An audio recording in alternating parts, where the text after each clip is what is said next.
Clodagh what age now? 11. What class is she in? She's in 5th. I don't know when that happened. She just suddenly became 11. And a woman. She's always been a little woman, though. Oh my God, she's ridiculous. Like, she is the most mature one in our relationship, you know. Between you and her? Between the two of us, yeah. And she's eternally mortified by me. Is she? And my shenanigans, yeah. Why would she be mortified by you, Siobhan? I don't know. She's a good girl. But she's so prudish, and sometimes if I didn't actually give birth to her, I'd wonder if she was in fact mine. And like, she's really great in the way that she completely has her own mind, and she's quite self-assured.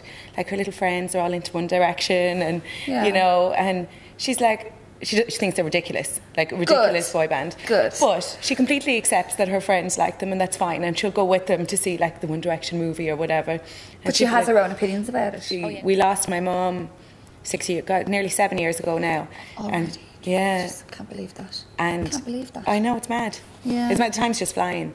And my mum and Clodagh were really super close. Now, she was probably about 5 maybe or 6 when my mum died. But like, if mum took Clodagh for the night, she'd be encouraging my dad to go out to the pub. Like, this never happened, you know. Really? Go out. The two of them would be in their pyjamas at like 6 o'clock, and they'd be hugging each other and be, I love you so much. No, you could actually feel the love in the room. Like, and she had cancer, and we knew that, you know, we knew what was going to happen, and we were all hoping that it would come sooner rather than later, because my mother was kind of like this matriarchal sort of character, and did not like the role of the sick mother, you know, at all. So for her sake. Yeah. So I remember one time bringing Clodagh into the hospital, and my mum sat her down and was like, now, all right, Ducky, so the angels will be coming for me soon, and don't so you have make to be me cry. Yeah, but it was lovely, and she still kind of a little bit remembers that.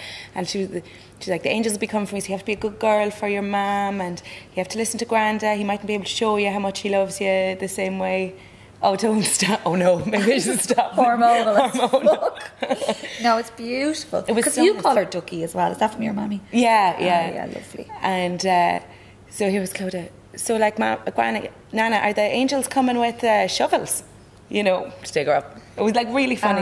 But then my mum actually wrote a letter for her. Did she? Now, it's not finished. It's like 2 foolscap pages, and you could see my mum's writing getting worse and worse. It took her a few days to write it, but I have it. Like, it's like kept with the passports and the birth certs. It's like this special letter. And was Clodagh the only grandchild at the time? Jack might have been just... Yeah, Jack was born. So he was only very tiny. So Clodagh was the only one that your mum and dad really knew and had spent a lot of time. Yeah. So your mum was really thinking about her then as well when she wasn't well. Yeah, I think Jack got a letter as well. Oh, lovely. Yeah. That's a lovely idea. Oh, it was fabulous, you know. And we take it out sometimes, and we have a little read and a little cry. And her and Dad are actually really close. Like, you know, it's really funny. They call each other, and you'd actually be just in stitches laughing, listening to their conversations, you know, because she'd be like, well, Granda, how are you? Been on any dates lately? You know? Really? Yeah, and he'd be like, oh, no. And he'd go, what are you doing? And she'd be like, oh, I'm watching Adventure Time. And he'd be like, for feck's sake, Clodagh, and I'm here running around the fields chasing cattle, and you're up there watching the telly. Would you not get down here and give us a hand, for God's sake? And she'd be like, no, Granda. And so how did you then, because you were obviously dealing with your own grief as well, which was humongous, so how did you then, as mammy, mind Clodagh's feelings when your mum passed?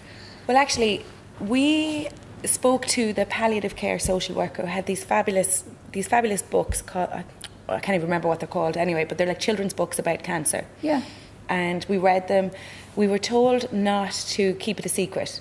You know what I mean? That children tend to believe that they've done something wrong, or it's because of something they've done, if people are discussing behind closed doors. Out there, grown-ups are talking, and then the next thing, Nana disappears, kind of a thing. But so she was always kind of involved, right? Nana's very sick, the angels are going to be coming, Nana's going to be going to heaven.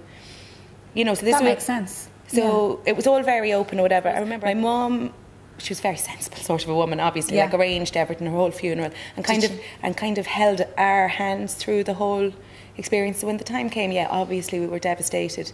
As strong mummies do. So try to make it easier for us. Yeah, of course. You know, because I remember asking her if she was afraid of dying, and she was like, no, I'm just afraid you won't finish college, that Ciara won't finish, you know, that she was, that's what I'm worried about, that that you guys are going to be okay. Yeah, she was, but she wasn't afraid of dying. What age was she? She was 53. Yeah, for a good long while. So you were hard working, hard studying, single mommy for a long time. Yeah, so she was about 1.5 when I went back to college to become a nurse. So yeah, it was kind of rough. Like, you know, we didn't get to spend that much time together. She was always in childminders, like, because obviously during college time it was Monday to Friday, 9 to 5. There was none of this. You get to go in at 11 and you finish at 2. We were so jealous of other students. Like, you know, you were in 9 to 5. It was hard. Yeah, it was full on schedule. Yeah, and then I used to work in a bar at night time, and on Saturdays and Sundays I used to work as a locum phlebotomist in the hospital. As a who?